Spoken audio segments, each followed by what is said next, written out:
ಮಸ್ತಾನ್, ಇದು ಮಷಿನ್ನ ನೀವೇನು ಎಲ್ಲಿ ಇಟ್ಕೊಂಡಿದ್ದೀರಾ? ಮನೆ ಒಳಗೆ ಇಟ್ಕೊಂಡಿದ್ದೀರಾ ಅಥವಾ ಏನಾದ್ರು ಶೆಡ್ ಗಿಡ್ ಇಟ್ಕೊಂಡು ಮಾಡ್ತಾರೆ ಅದು. ಮನೆ ಒಳಗಡೆನೆ? ಓಕೆ. ಅದರಲ್ಲಿ ಹೊರಗಡೆಗೆ ಏನು ನೀವು ಶೆಡ್ಡು ಪಡ್ಡು ಆ ಥರ ಏನು ಮಾಡಿಲ್ಲ ಅಲ್ವಾ? ಏನು ಮಾಡಿಲ್ಲಲ್ವಾ? ಕುತ್ಕೊಂಡು ಮಾಡ್ತಾರೆ ಅದಷ್ಟೇ. ಓಕೆ ಸರ್, ಇವರು ನಮ್ಮ ಸಿಸ್ಟರ್ ಹಸ್ಬೆಂಡ್ ಇವರು. ಹೌದಾ? ಓಕೆ. ಒಂದು 4 months ಆಗಿ ಸ್ಟಾರ್ಟ್ ಮಾಡಿ, ಅದೇ ನಿಮ್ಮ ಹತ್ರನೇ ಅಲ್ಲ ಮಿಷಿನ್ ತಗೊಂಡಿದ್ದು. ಹಾಂ, ಚೆನ್ನಾಗಿಲ್ಲ, ದೇವರಿಂದ ಚೆನ್ನಾಗಿ ನಡೀತಿದೆ ಬಿಸ್ನೆಸ್. ಮತ್ತೆ ಅಂಗಡಿಗಳಿಗೆ ಒಳ್ಳೆ ಕವರ್ ಮಾಡಿದ್ದಾರೆ. ತಮ್ಮ ಹೆಸರು ಏನಂದ್ರಿ? ಸೈಯದ್ ಸುಹೇಲ್. ಸೈಯದ್ ಇಬ್ಬರು ಹೊಸದುರ್ಗನೇ ಅಲ್ಲ? ನಮ್ಮ ಭಾವ ಅವರು. Okay okay. ಹಾಂ, ಅವ್ರದ್ದು ಇದು ಸೆಕೆಂಡ್ ಬಿಸ್ನೆಸ್. ಇದು ಮೊದಲನೇದು ಬಂದ್ಬಿಟ್ಟು ಅಂಗಡಿ ಮಾಡಿದ್ದಾರೆ ಅವರು, ಯಾವ ಮನೆ ಪಕ್ಕನೆ. ಅದು ಡೇ ಫುಲ್ ನೋಡ್ಕೊಂತಾರೆ. ಮತ್ತೆ ಸಂಜೆ ಒಂದು 9-10 ಗಂಟೆ ರಾತ್ರಿ ಆಗಿ ಚಾಲು ಮಾಡ್ತಾರೆ ಮತ್ತೆ ಮಿಷಿನ್. ಅಂದ್ರೆ ಸೆಕೆಂಡ್ ಬಿಸ್ನೆಸ್ ಇದು. ಅದ್ರಲ್ಲೇ ಒಂದು ಮಂತ್ ಒಂದು 15,000-16,000 ದುಡ್ಕಂತ ಇದಾರೆ. ಮತ್ತೆ ಮನೆ ಒಳಗಡೆ ಮಾಡ್ತಿರೋದು. ಇದಕ್ಕೆ ಕಮರ್ಷಿಯಲ್ ಕರೆಂಟ್ ಬೇಕು ಅಂತ ಏನಿಲ್ಲ. ಕಮರ್ಷಿಯಲ್ ಬೇಕಿಲ್ಲ, ಸಿಂಗಲ್ ಫೇಸ್ ಮನೆಯಲ್ಲಿ ಏನಿರುತ್ತೆ ಅದನ್ನೇ ಯೂಸ್ ಮಾಡಿದ್ರೆ ಸಾಕು. ಕರೆಂಟ್ ಬಿಲ್ ಜಾಸ್ತಿ ಬರಲ್ಲ. ಆರಾಮಾಗಿ ಗಂಡ ಹೆಂಡತಿ ಜೀವನ ಮಾಡ್ಕೊಂಡು ಹೋಗ್ತಿರೋದು ಅಲ್ಲಿ. ಹೋಗ್ತದಲ್ವಾ? ಚೆನ್ನಾಗಿ ಹೇಳ್ತೀವಿ. ಅಂದ್ರೆ ಇದು ಮನೆ ಒಳಗಡೆಗೆ ಧೂಳು ಏನಾದ್ರು ಜಾಸ್ತಿ ಬರುತ್ತಾ? ಇಲ್ಲ ಇಲ್ಲ, ಧೂಳಿಲ್ಲ. ಎಕ್ಸಾಸ್ಟ್ ಫ್ಯಾನ್ ಕೊಟ್ಟಿರ್ತಾರಲ್ಲ, ಎಕ್ಸಾಕ್ಟ್ ಫ್ಯಾನ್ ಕೊಟ್ಟಿದ್ದಾರೆ. ಆ ಧೂಳು ಸ್ವಲ್ಪ ಆಚೆ ಕಡೆ ಹೋಗ್ಲಿಕ್ಕೆ ಏನಾದ್ರು ಒಂದು ಬಂದ್ರೆ ಸ್ವಲ್ಪ ಬರುತ್ತೆ ಅಷ್ಟೇ, ಅಷ್ಟೊಂದು ಏನಿಲ್ಲ, ಬರೋದಿಲ್ಲ. ಲಾಸ್ಟಿಗೆ ಕ್ಲೀನ್ ಮಾಡ್ಕೊಂಡು ಮುಗಿದು ಅಷ್ಟೇ ಜಾಸ್ತಿ ಬರೋದಿಲ್ಲ. ಅಲ್ಲ, ಕೆಲವರು ಧೂಳು ಅಂತ ಹೇಳ್ಬಿಟ್ಟು ಕಸ್ಟಮರ್ ತಗೊಂಡೋಗಿದ್ದಾರೆ. ಅಂದ್ರೆ ಅವ್ರ ಮನೆಯಲ್ಲಿ ಅವ್ರ ಮನೆ ಯಾವ ತರ ಇರುತ್ತೆ, ಡೋರ್ಗಳು ವಿಂಡೋಸ್ಗಳು ಇದ್ರೆ ಅಷ್ಟೇನು ಧೂಳು ಕಾಣಲ್ಲ, ಹೋಗುತ್ತೆ ಹೊರಗಡೆ. ಅದೇ ಸ್ವಲ್ಪ ಬಾಗ್ಲು ಹಾಕೊಂಡ್ ಮಾಡಿದ್ರೆ ಸ್ವಲ್ಪ ಪ್ರಾಬ್ಲಮ್. ಡೋರ್ ಓಪನ್ ಮಾಡ್ಕೊಂಡು ಕೆಲಸ ಮಾಡಿದ್ರೆ ಏನಿಲ್ಲ. ಒಂದ್ 5 ಅಡಿ ಜಾಗದಲ್ಲೇ ಕುತ್ಕೊಂಡು ಮಾತ್ರ ಪ್ಯಾಸೇಜ್ ಅಲ್ಲಿ, ಮನೆ ಎಂಟ್ರೆನ್ಸ್ ಅಲ್ಲೇ. ಯಾರಿಗಿಲ್ಲ, ಮನೆ ಪಕ್ಕದಲ್ಲಿ ಯಾರಿಗೇನು ಕಿರಿಕ್ ಪರಿಕೆ ಏನೋ ಆಗಲ್ಲ, ಯಾರು ಏನ್ ಮಾಡ್ತಾರಲ್ಲ. ಅಲ್ಲ, ಕೆಲವರು ಇಲ್ಲ, ನಾವು ಉದ್ದಿಸ್ತಿರಲ್ಲ ಬಟ್ಟೆ, ಆಮೇಲೆ ನಾನೇ ಕ್ಲೀನ್ ಮಾಡ್ಬಿಡ್ತೀನಿ. ಜಾಸ್ತಿ ಎಲ್ಲೂ ಹೋಗಲ್ಲ ಧೂಳು. ಫೇನ್ ಹಾಕೊಂಡು ಮಾಡಿದ್ರೆ. ಮತ್ತೆ ಇನ್ನೊಂದು ಸೇಫ್ಟಿ ಮಾಸ್ಕ್ ಹಾಕೊಂಡು ಮಾಡಿದ್ರೆ ನಮ್ ಸೇಫ್ಟಿ. ಓಕೆ. ಮಾಸ್ಕ್ ಹಾಕೊಂಡು ಮಾಸ್ಕ್ ಯೂಸ್ ಮಾಡಿ. ಅಲ್ಲ, ಕೆಲವ್ರ ಮನೆಯಲ್ಲಿ ಉರ್ಕೊಳೋ ಜನ ಇರ್ತಾರೆ. ಏನೋ ದುಡ್ಕಂತವನಲ್ಲ, ಇವ್ನಿಗೆ ಏನಾರು ಒಂದು ಕಿರಿಕ್ ಮಾಡ್ಬೇಕು ಅಂತೇಳಿ ಬಹಳ ಜನ ಯೋಚನೆ ಮಾಡಿದ್ದಾರೆ, ನಾವು ತಗೊಂಡು ಮಾಡಬೇಕು ಅಂತ. ಯೋಚನೆ ಮಾಡಿದಾಗ ಮಾಡೋದಿಲ್ವಲ್ಲ, ಮಾಡಕ್ ಬೇಕಲ್ವಾ ಮೀಟ್ರು. ಅಲ್ಲ, ಕೆಲವರು ಉರ್ಕೊಳಕ್ಕೆ ಜನ ಇದಾರೆ. ಇವ್ನ್ ಡಬಲ್ ದುಡ್ಕಂತಾನಲ್ಲ, ಇವ್ನ್ ಹೆಂಗಾರು ಮಾಡಿ ಕಾಲ ಎಳಿಬೇಕು ಅಂತ ಹೇಳ್ಬಿಟ್ಟು 4 ತಿಂಗಳಾಯ್ತು ತಗೊಂಡು ಒಂದು ಮಿಷಿನ್. ಇವಾಗ ಅಲ್ಲೇ ಇನ್ನೊಂದ್ 2 ಮಿಷಿನ್ ತಗೋಬೇಕು ಅಂತ ಬಂಡವಾಳ ಜೋಡಿಸ್ಕೊಂತಿದ್ದಾರೆ. ಇನ್ನೊಂದ್ 2 ಮಿಷಿನ್ ತಗೊಂಡು ಲೇಬರಿಗೆ ಇಟ್ಟಿ ಪರ್ ಕೆಜಿ ಒಂದು 10 ರೂಪೀಸ್ ಕೊಟ್ಟು ಲೇಡೀಸಿಗೆ ಅವ್ರಿಗೆ ಒಂದು ಕೆಲಸ ಕೊಡ್ದಂಗ ಆಗುತ್ತೆ. ಇನ್ನೊಂದ್ 2 ಮಿಷಿನ್ ತಗೋಣ ಅಂತಿದ್ದಾರೆ. ಆ ಮಿಷಿನ್ ಬಂದ ತಕ್ಷಣ ಪಕ್ಕದಲ್ಲೇ ಜಾಗ ಇದೆ, ಖಾಲಿ ಜಾಗ, ಅದರಲ್ಲೇ ಮಾಡಕ್ಕೆ ಇದು ಮಾಡ್ತಿದ್ರಲ್ಲ, ಪ್ಲಾನ್ ಇದೆ. ಓಕೆ. ನೋಡಿ ಸ್ನೇಹಿತರೆ, ದುಡ್ಕೊಳ್ಲಿಕ್ಕೆ ಎಷ್ಟು ಮಾರ್ಗಗಳಿದ್ದಾವೆ. ಉದಾಹರಣೆಗೆ ಇಲ್ಲೇ ಇದ್ದಾರೆ ಯಾರು, ಅವ್ರೇನು ಬೇರೆ ಎಲ್ಲ ದೂರದವರೇನಲ್ಲ. ಅವ್ರ ಫೋನ್ ನಂಬರು ಹೇಳಿದ್ದಾರೆ, ಬೇಕಾದರೆ ಹೋಗಿ ಡೈರೆಕ್ಟಾಗಿ ಕಾಂಟ್ಯಾಕ್ಟ್ ಮಾಡಿ. ಅವ್ರು ಏನು ಹೇಳ್ತಾರೆ, ಯಾವ ಥರ ಮಾಡ್ತಾ ಇದ್ದಾರೆ, ಒಂದು ನಿಮ್ಗೆ ಐಡಿಯಾ ಬರುತ್ತೆ. ಆವಾಗ ನಿಮಗೆ ಈ ಕೆಲಸ ಮಾಡ್ಬೋದಾ ಇಲ್ವಾ ಅನ್ನೋದಂತ ನಿಮಗೆ ಕ್ಲಾರಿಟಿ ಸಿಗುತ್ತೆ. ಸೊ ಅದನ್ನು ಬಿಟ್ಟು ದೂರದ ಬೆಟ್ಟ ನೀವು ಪಕ್ಕಕ್ಕೆ ಹೋಗಿ ನೋಡೋವರೆಗೂ ಗೊತ್ತಾಗೋದಿಲ್ಲ. ಬೆಟ್ಟ ಹತ್ತಬೇಕು ಅಂತಂದರೆ ದೂರದಿಂದ ನೋಡಿದಾಗ ತುಂಬ ಚೆನ್ನಾಗಿ ಕಾಣಿಸುತ್ತೆ. ಬಟ್ ಅಲ್ಲಿ ಒಳಗಡೆ ಹೋದರೆ ಕಲ್ಲು ಮುಳ್ಳು ಕಾಡ್ದಾರಿ ಎಲ್ಲ ಇರುತ್ತೆ. ಆದರೆ ನೀವು ಅದನ್ನೆಲ್ಲ ಬಳಸ್ಕೊಂಡು ಹೋಗಿ ಬೆಟ್ಟ ತುದಿನಲ್ಲಿ ಕೂತ್ಕೊಂತೀರಲ್ಲ, ಆವಾಗ ಇರುತ್ತೆ ನೋಡಿ ಅದ್ರ ಮಜಾ. ಏನಂತ ಬರ್ತಾರೆ, ಯಾವ ಕೆಲಸ ಮಾಡ್ಬೇಕು ಅಂದ್ರೂ ಕಷ್ಟ ಇರುತ್ತೆ. ಅದನ್ನೆಲ್ಲ ನೀವು ಕಂಪ್ಲೀಟ್ ಕ್ಲಿಯರ್ ಮಾಡ್ಕೊಂಡು ಅದನ್ನ ಒಂದು ಸಾಧನೆ ಮಾಡ್ತಿರಲ್ಲ, ಅವಾಗ ಅದಕ್ಕೆ ಏನು ಸುಖ ಸಿಗುತ್ತೆ ಅದು ಗೊತ್ತಾಗ್ಬೇಕು ಜನಕ್ಕೆ. ಏನಂತೀರ ಇದಕ್ಕೆ? ಫಸ್ಟ್ ನಂಗೆ ಹಂಗೆ ಅನ್ಸಿತ್ತು ಕಷ್ಟ. ಆಮೇಲೆ ಹೋಗ್ತಾ ಸರಿ ಪರವಾಗಿಲ್ಲ ಮಾಡ್ಬೋದು ಅಂದ್ಬಿಟ್ಟು ಯೋಚನೆ ಮಾಡ್ಕೊಂಡು ಮಾಡಿದೆ. ಪರವಾಗಿಲ್ಲ, ಲಾಭ ಯಾವಾಗ ಕಾಣಿಸ್ತೋ ಕಷ್ಟ ಕಾಣಿಸಲ್ಲ ಅಲ್ವಾ? ದುಡ್ಡು ಕಾಣಿಸ್ದಾಗ ಕಷ್ಟ ಕಾಣಲ್ಲ ಅಲ್ವಾ? ಇವಾಗ ಎಷ್ಟು ಈಸಿಯಾಗಿ ದುಡ್ಡು ಮಾಡ್ಬೇಕು ಅಂತ ನೋಡ್ತಾರೆ ಜನ, ಆದ್ರೆ ಕಷ್ಟ ಬೀಳಕ್ ಈಸಿಯಾಗಿ ನೋಡಲ್ಲ. ಅಂದ್ರೆ ಸ್ವಲ್ಪ ಅದಕ್ಕೆ ಇನ್ವಾಲ್ವ್ ಆಗ್ಬೇಕು ಅದಕ್ಕೆ. ಏನಂತೀರ? ಹೌದು. ನೋಡಿ ಸ್ನೇಹಿತರೆ, ಇದು ರಿಯಾಲಿಟಿ ಅಂತಂದರೆ. ದಯವಿಟ್ಟು ಯಾರಾದ್ರೂ ಆಸಕ್ತಿ ಇದ್ದರೆ ಅಲ್ಲಿ ಹೊಸದುರ್ಗಕ್ಕಾದ್ರೂ ಹೋಗಿ ಅವ್ರ ಮನೆಯಲ್ಲಿ ಮಾಡ್ತಾ ಇರ್ತಾರೆ ನೋಡಿ, ಇಲ್ಲಿಗಾದ್ರೂ ಬನ್ನಿ. ನಿಮಗಿಷ್ಟ ಮಾಡ್ತಾರೆ ಕೆಲಸ ಓಕೆ ಅನಿಸಿದೆ ಮಾಡ್ಕೊಳ್ಳಿ, ದುಡ್ಕೊಳ್ಳಿ. ಯಾರು ಬೇಕಾದ್ರೂ ದುಡ್ಕೊಬೋದು. ಒಂದು ಒಳ್ಳೆ ಆಪರ್ಚುನಿಟಿ ನಮ್ಮ ಕರ್ನಾಟಕದಲ್ಲಿದೆ. ಇದುವರೆಗೂ ಈ ಒಂದು ಬಿಸ್ನೆಸ್ ಬಂದ್ಬಿಟ್ಟು ಬರೀ ತಮಿಳ್ನಾಡಿನಲ್ಲಿ ಅಷ್ಟೇ ಇತ್ತು. ಸೊ ಇವಾಗ ಆ ತಮಿಳ್ನಾಡಿಂದ ಕರ್ನಾಟಕದಲ್ಲಿ ಇರೋರು ಜನನೇ ಮನುಷ್ಯರೇ ತಾನೆ, ಅವ್ರು ಮಾಡ್ಕೊತಾರೆ. ಮನೆಗೂ ಒಂದೊಂದು ಮಿಷಿನ್ ಇಟ್ಕೊಂಡು ಅಲ್ಲಿ ಪ್ರೊಡಕ್ಷನ್ ತೆಗೆದು ಕರ್ನಾಟಕ, ಆಂಧ್ರ, ಕೇರಳ ಎಲ್ಲ ಕಡೆನೂ ಸಪ್ಲೈ ಕಳಿಸ್ತಾ ಇದ್ದಾರೆ. ಸೊ ನಮಗೆ ಬೇಕಾಗಿರ್ತಕ್ಕಂಥ ಮೆಟೀರಿಯಲ್ನ ನಾವು ಅಲ್ಲಿಂದಲೇ ಬೈ ಮಾಡ್ಕೊತಾ ಇದ್ದೀವಿ. ಸೊ ಇಲ್ಲಿ ಯಾಕೆ ನಾವು ಮಾಡಬಾರ್ದು ಈ ಒಂದು ಬಿಸ್ನೆಸ್ನ, ಈ ಒಂದು ಮಷಿನ್ನ, ಈ ಥರ ಒಂದು ಇಂಡಸ್ಟ್ರಿನ ಅಂತೇಳಿ ನಾವು ಇದನ್ನು ಶುರು ಮಾಡಿದ್ದು. ಬಿಟ್ಟರೆ ಅದರ್ವೈಸ್ ಅದೇನು ಹೇಳ್ತಾರಲ್ಲ, ಬಿಡಿ ಹೇಳೋದು ಬೇಡ, ಅದನ್ನು ತಪ್ಪಾಗುತ್ತೆ. ಆಸಕ್ತಿ ಇದ್ದವರು ಮಾಡ್ಕೊಳ್ಳಿ.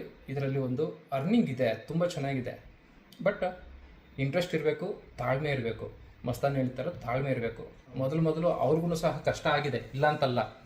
ಯಾಕೆ ಕಷ್ಟ ಆಯಿತು ಅಂತಾರೆ, ಪಾಪ ಅವ್ರಿಗೆ ಗೊತ್ತಿಲ್ಲ ಇದನ್ನು ಹೆಂಗೆ ಮಾಡಬೇಕು, ಇದನ್ನು ಮಾರ್ಕೆಟಲ್ಲಿ ಹೆಂಗೆ ಸೇಲ್ ಮಾಡಬೇಕು ಗೊತ್ತಿಲ್ಲ. ಅದನ್ನು ಆಗ್ತಾ ಅವ್ರಿಗೆ ಈಸಿ ಆಗೋಗಿದೆ. ಇವಾಗ ಆರಾಮಾಗಿ ಇವಾಗ ಬಿಂದಾಸ ದುಡ್ಕೊತಾ ಇದ್ದಾರೆ. ಮಾಡೋರು ಯಾರಾದರೂ ಇದ್ದರೆ ದಯವಿಟ್ಟು ಕಾಂಟ್ಯಾಕ್ಟ್ ಮಾಡಿ ಮಾಡ್ಕೊಂಡು ಹೋಗಿ. ನಮಸ್ತೆ ಸ್ನೇಹಿತರೆ. ಇದಾನ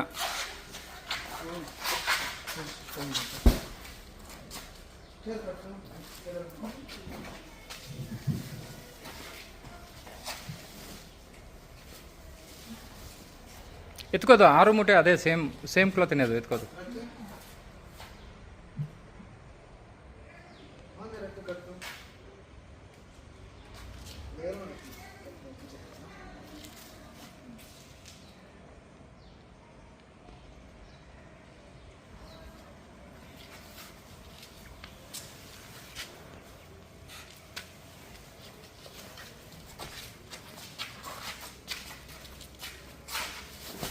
ಇದು ನಾಳೆಗೆ ಬರ್ತೇವೆ ಯೂಟ್ಯೂಬಲ್ಲಿ.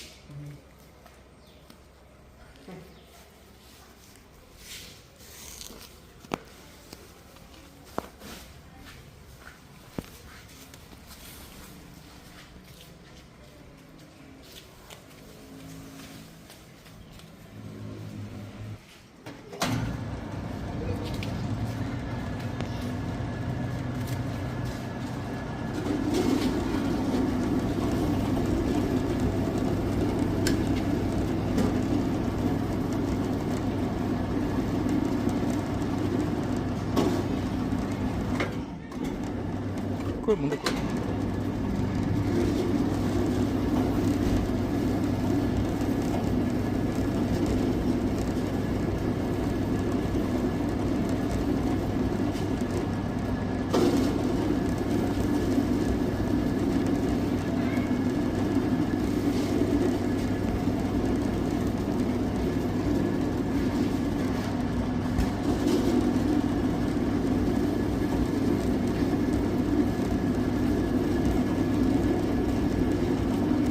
ಕುತ್ಕೊಂಡ್ರೆ ಇಷ್ಟೇ ಇತ್ತು.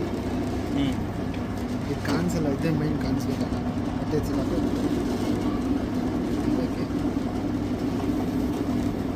ಇದರಲ್ಲಿ ನಿಂತ್ಕೊಂಡು ಮಾಡಿದ್ರು ಸೊಂಟ ನೋವು ಬರಲ್ಲ. ಆರಾಮಾಗಿ ನಿಂತ್ಕೊಂಡು ಬೇಕಾದ್ರೂ ಮಾಡ್ಬೋದು. ಚೇರ್ ಹೈಟ್ ಹಾಕ್ಕೊಂಡ್ರೆ ಕುತ್ಕೊಂಡು ಬೇಕಾದ್ರೂ ಮಾಡ್ಬೋದು.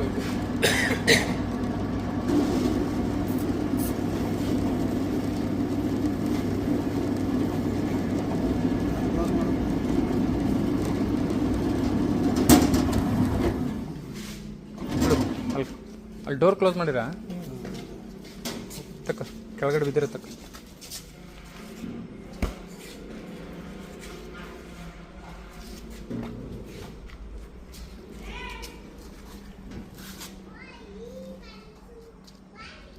ಇವಾಗ ಹಳೆ ಮಷೀನಲ್ಲಿ ಬರೋ ಕ್ವಾಲಿಟಿಗೂ ಇದಕ್ಕೂ ಹೆಂಗೆ ಎಷ್ಟೈತೆ ನಾವು ಡಿಫ್ರೆಂಟ್ ಇದೆ.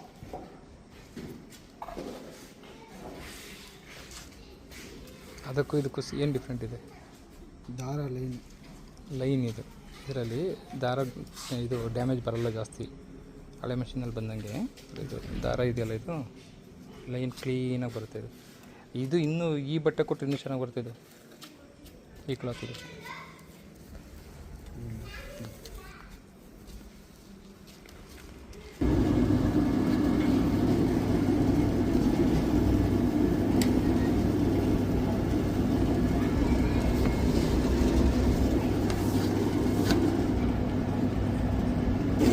ಬಟ್ಟೆನ ಆಗಲಿ ಹಿಡ್ಕೋದು.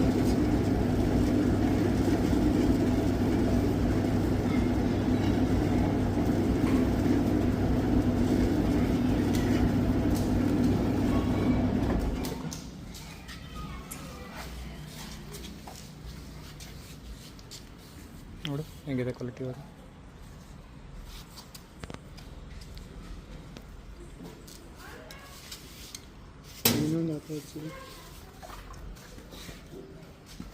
ಹಳೆ ಮಷೀನ್ಗೂ ಇದಕ್ಕೂ ಡಿಫ್ರೆಂಟ್ ಐತಾ ಇಲ್ವಾ? ಅದನ್ನು ನಾನು ನಿನ್ನ ಕೇಳಬೇಕು. ನಿನಗೆ ಎಕ್ಸ್ಪೀರಿಯನ್ಸ್ ಇದೆಯಲ್ಲಪ್ಪ, ಅದಕ್ಕೆ ನೀನು ಕೇಳಿದ್ದು ನಾನು. ಇಲ್ಲ, ಡಿಫ್ರೆನ್ಸ್ ಇದೆ. ದಾರ ಅದೇ ಕಿತ್ತಾಕೊಂಡು ಹೋಗೋದು.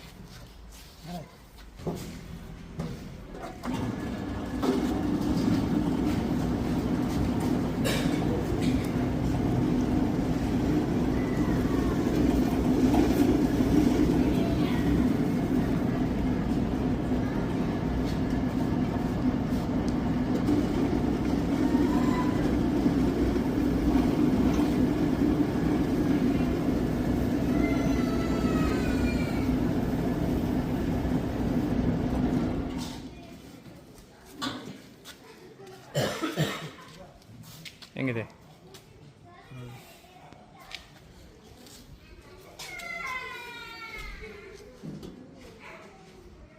ನೋಡಿ, ಇದು ಕ್ವಾಲಿಟಿಯಿಂದ ಹಿಂಗೆ ಬರಬೇಕಿದೆ. ಅದ್ರಲ್ಲಿ ಸ್ವಲ್ಪ ಜಾಸ್ತಿ ಗ್ಯಾಪ್ ಇರೋದು. ಅದು ಇದು ತಗೋ, ಇದು ಅದೊಂದು, ಇದು 6 ಮೂಟೆ ಹಾಕಪ್ಪ, ಗಾಡಿಗೆ ಹಾಕ್ರಪ್ಪ. ಅದು ಜಾಸ್ತಿ ಇದ್ರೆ ಎತ್ತಿಕ್ಕೆ ಅದನ್ನು, ಅದು ಹ್ಯಾಂಡಲ್ ಹೋಗುತ್ತೆ. ಜಾಸ್ತಿ ಇದ್ರೆ ಎತ್ತಿಕ್ಕೆ. ಇದೊಂದು ಇವ 6 ಟೋಟಲ್.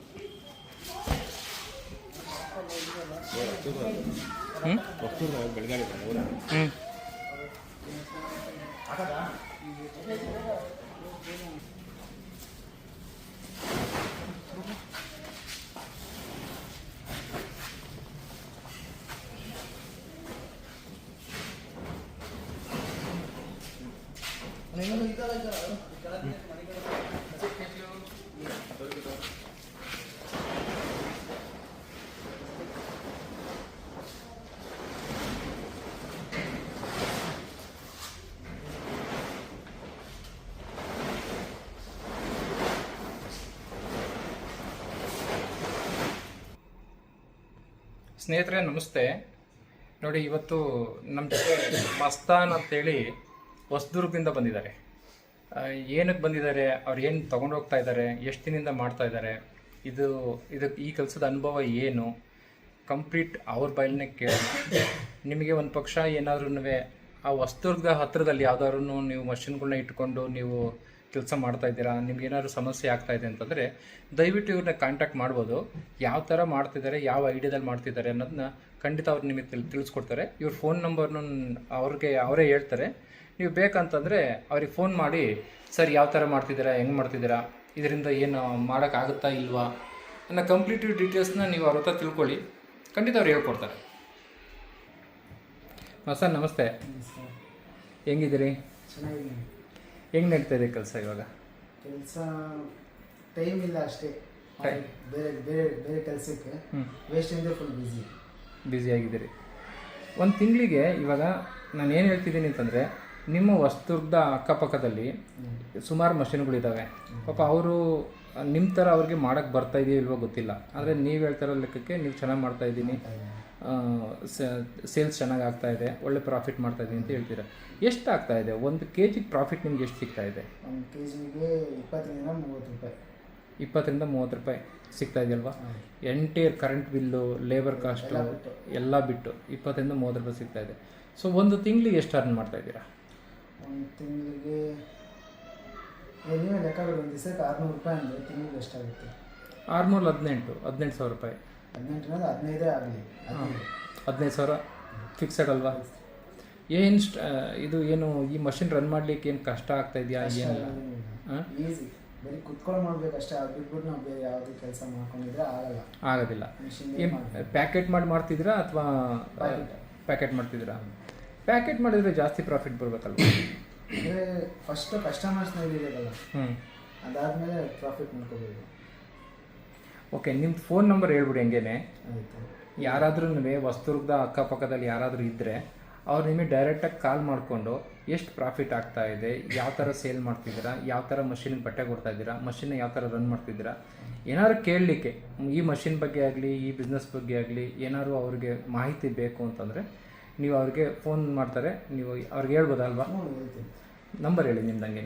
6364592302. 6364592302.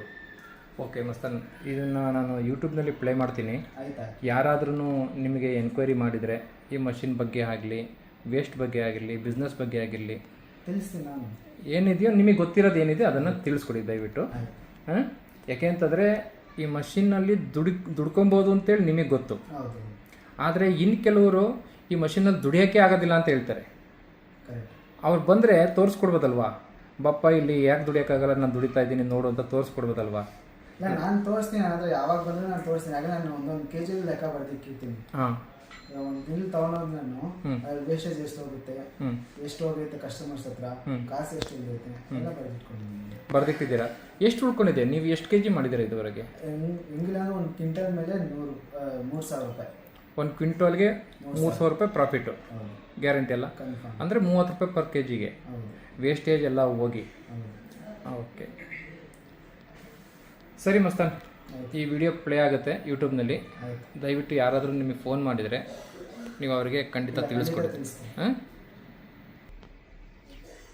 ನೋಡಿ ಸ್ನೇಹಿತರೆ, ಈ ಥರ ದುಡ್ಕೊಳೋರ ಬಾಯಿಗೆ ಮಣ್ಣು ಹಾಕ್ಬೇಕಂತ ಹೇಳೇ ಸುಮಾರು ಜನ ಕಾಯ್ಕೊಂಡು ಕೂತಿರ್ತಾರೆ. ಪಾಪ ಅವ್ರು ದುಡ್ಕೊತಾರೋರು, ಕಷ್ಟ ಬೀಳ್ತಾರೋರು. ಕೆಲವರಿಗೆ ಮನಸ್ಥಿತಿ ದುಡಿಬೇಕನ್ನೋದು ಇರುತ್ತೆ, ಅವ್ರಿಗೆ ದುಡಿಯೋಕ್ಕೆ ಮಾರ್ಗನ ನಾವು ತೋರಿಸ್ಬೇಕು. ಅದನ್ನು ಬಿಟ್ಟು ಮಾರ್ಗ ತೋರಿಸೋರನ್ನ ಕಾಲಿಳಿಯೋಕೆ ಹೋದರೆ ಪಾಪ ದುಡ್ಕೊಬೇಕು ಅಂತೇಳಿ ಯಾರಿಗೆ ಆಸಕ್ತಿ ಇರುತ್ತಲ್ಲ ಅವ್ರಿಗೂ ಸಹ ತೊಂದರೆ ಕೊಟ್ಟಂಗಾಗುತ್ತೆ. ನಾನು ಈ ಮಾತನ್ನ ಏನು ಕೇಳ್ತಿದ್ದೀನಿ ಅಂದರೆ, ದುಡ್ಕೊಬೇಕು ಅಂತ ಎಲ್ಲರಿಗೂ ಆಸೆ ಇರುತ್ತೆ, ಆದರೆ ದುಡಿಯೋ ಮಾರ್ಗ ಗೊತ್ತಿರಲ್ಲ ಅಷ್ಟೇ. ಗೊತ್ತಿಲ್ಲ ಅಂತಂದಾಗ ಕ್ಷಣಕ್ಕೆ ಈ ಕೆಲಸನೇ ಸರಿ ಇಲ್ಲ, ಈ ಮಷೀನೇ ಸರಿ ಇಲ್ಲ, ಈ ಬಿಸ್ನೆಸ್ಸೇ ಸರಿ ಇಲ್ಲ ಅನ್ನೋದು ತಪ್ಪಾಗುತ್ತೆ. ಫಸ್ಟು ದುಡಿಬೋದಾ ಇಲ್ವಾ, ಮಾಡೋರ ಹತ್ರ ಹೋಗಿ ಕೇಳಿ ಕಲಿತು ಅದನ್ನು ಕಾಪಿ ಮಾಡಲಿ. ಸ್ವಂತ ಬುದ್ಧಿ ಇಲ್ಲ ಅಂತಂದ್ರೆ ಕಾಪಿ ಮಾಡೋಕ್ಕೆ ಏನಾಗಿದೆ ಅಲ್ವಾ ಸ್ನೇಹಿತರೆ? ದಯವಿಟ್ಟು ಅವ್ರಿಗೆ ಫೋನ್ ಮಾಡಿ, ಯಾರಾದ್ರೂ ನಿಮಗೆ ಅಥವಾ ನೀವೇ ಡೈರೆಕ್ಟಾಗಿ ಅಲ್ಲಿಗೆ ಹೋಗಿ ಅವ್ರು ಹೆಂಗೆ ಮಾಡ್ತಾಯಿದ್ದಾರೆ, ಏನು ಮಾಡ್ತಾಯಿದ್ದಾರೆ ನೋಡಿ. ನಿಮ್ಗೇನಾದ್ರೂ ಅದ್ರ ಬಗ್ಗೆ ಅನುಭವ ಇಲ್ಲ ಅಂದರೆ ಅವ್ರನ್ನ ಕೇಳಿ ತೋರಿಸ್ಕೊಡ್ತಾರೆ. ದಯವಿಟ್ಟು ಧನ್ಯವಾದಗಳು ಸ್ನೇಹಿತರೆ.